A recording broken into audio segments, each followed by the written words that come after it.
Oke, baiklah Bapak Ibu Saudara. Salam sejahtera bagi kita semua. Selamat kita berjumpa kembali di channel Paulus Pinonto Antirayo dalam program Setiap Hari Bersama dengan Yesus. Saat ini saya akan menemani Bapak Ibu Saudara dalam beberapa waktu ke depan. Namun sebelum Bapak Ibu Saudara nonton video ini, jangan lupa tekan tombol subscribe-nya. Bagi yang belum subscribe, komen dan like sebanyak-banyaknya.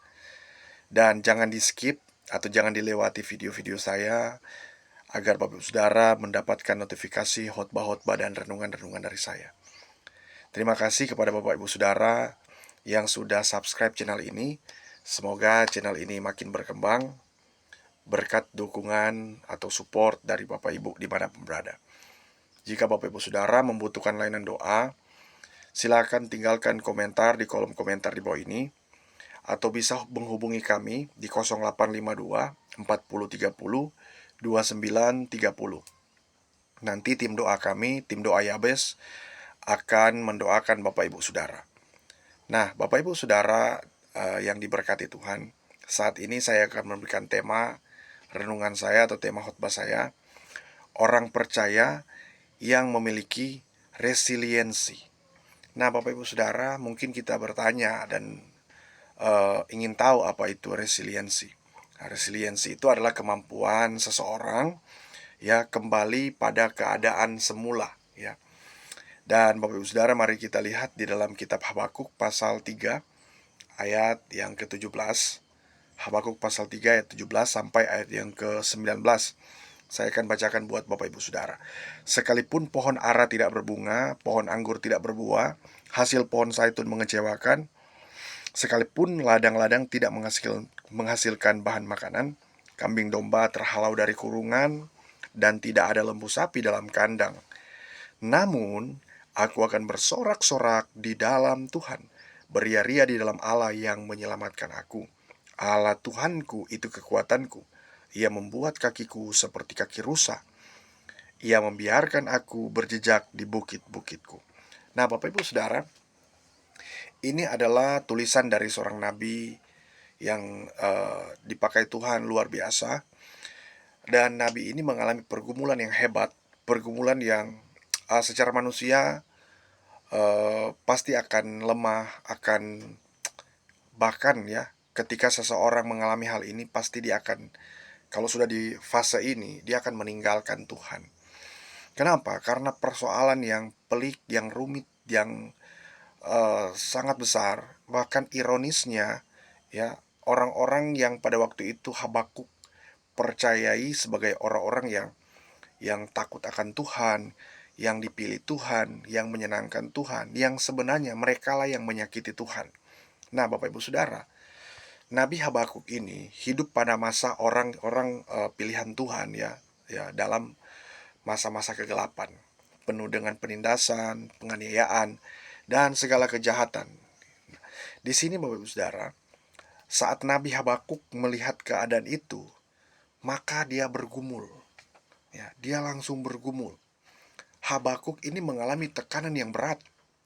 Dia melihat keadaan yang gak mungkin terjadi kepada orang pilihan Tuhan. Karena mereka diciptakan untuk memuji Tuhan atau memuji penciptanya.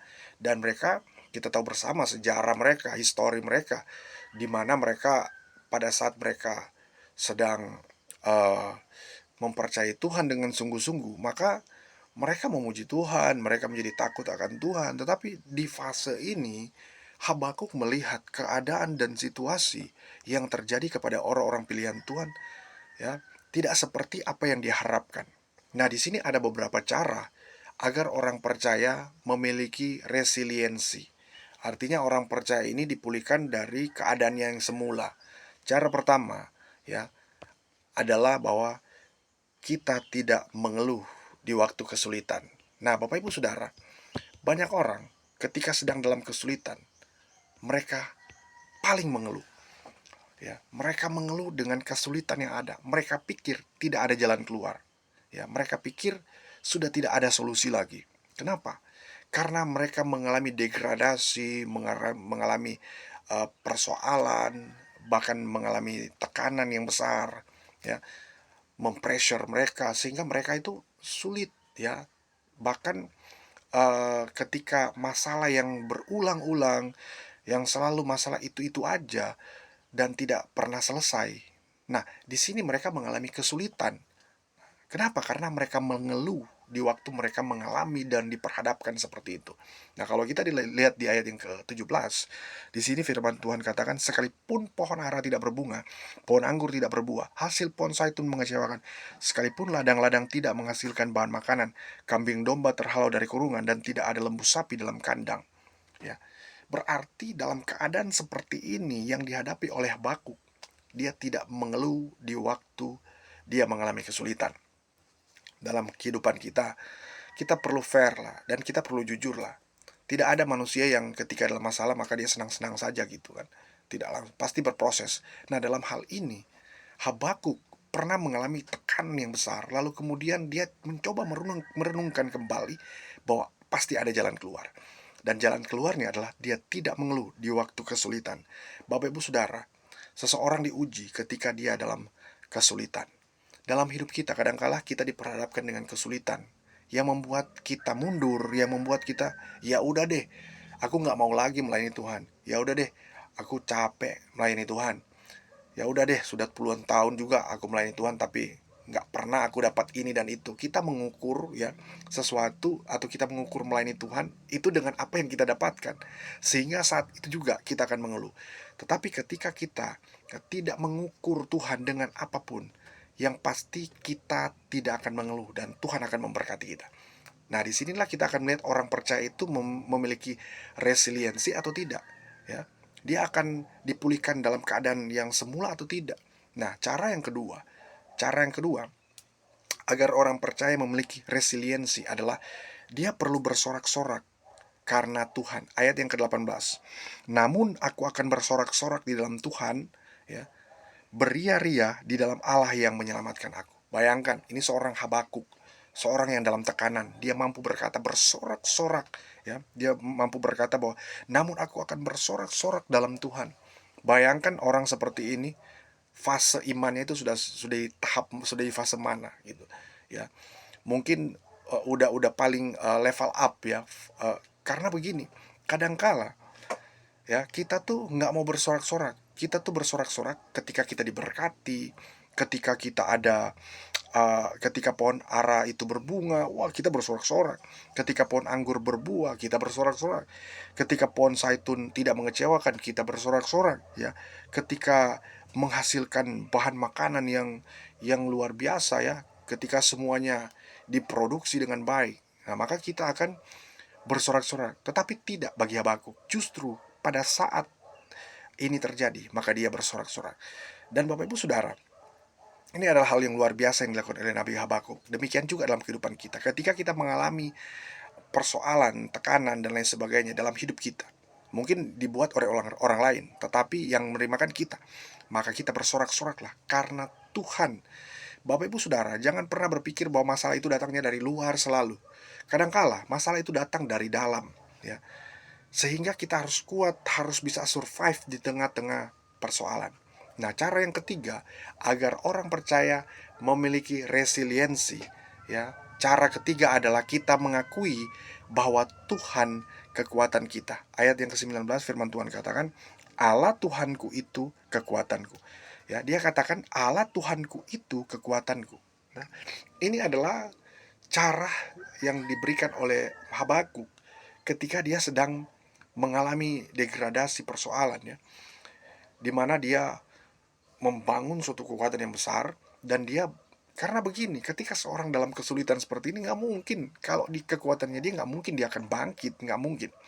Tetapi justru karena ada roh Tuhan, ada kuasa Tuhan, ada pertolongan Tuhan di sana, Habakuk mengakui bahwa Tuhan kekuatannya dan Tuhan juga adalah kekuatan kita. Ya, di situ firman Tuhan katakan, Allah Tuhanku itu kekuatanku. Nah, ini menjadi suatu petunjuk bagi Bapak Ibu Saudara dimanapun berada, bagi saya juga, bahwa di waktu kita mengalami kesesakan, di waktu kita mengalami persoalan yang sangat rumit, mari kita mengakui bahwa Tuhan kekuatan kita. Banyak orang ketika mereka dalam persoalan, mereka tidak jadikan Tuhan itu sebagai kekuatan mereka, tidak. Mereka jadikan diri mereka sebagai kekuatan mereka, atau mungkin mereka jadikan orang lain sebagai kekuatan mereka. Kita ingat dengan Mesir di abad-abad ya sebelum era sebelum era Daud ya, di mana mereka itu ketika mereka sedang berperang, maka mereka mengandalkan kuda-kuda dan lain sebagainya, alat perang dan lain sebagainya. Nah, mereka mengakui dengan adanya itu, dengan adanya alat-alat yang mereka punya, dengan adanya tools yang mereka punya, maka mereka dapat mengalahkan orang lain dan mereka mampu membangun kekuatan yang besar. Tetapi tidak bagi Tuhan. Tuhan dalam hal ini berbicara kepada bahwa ya, Tuhan itu adalah kekuatan. Itu lahir dari dalam hati seseorang. Itu pun bisa dimiliki oleh siapapun. Kenapa? Karena itu bisa kekuatan Tuhan itu bisa mentransmisi ya kepada siapapun ya, bagi dia yang mau menerima kekuatan Tuhan, kebaikan Tuhan dan pertolongan Tuhan. Nah, itu cara ketiga adalah mengakui bahwa Tuhan kekuatan kita. Nah, lalu kemudian Bapak Ibu Saudara, mari kita akui kekuatan Tuhan dalam hidup kita, sehingga Tuhan akan selalu menyertai dan menolong kita dalam segala aktivitas yang kita sedang lakukan. Maka marilah kita tetap percaya kepada Tuhan lebih sungguh-sungguh lagi, maka Dia akan memberkati kita. Dan semoga video ini dapat bermanfaat bagi kita semua. Tuhan Yesus memberkati.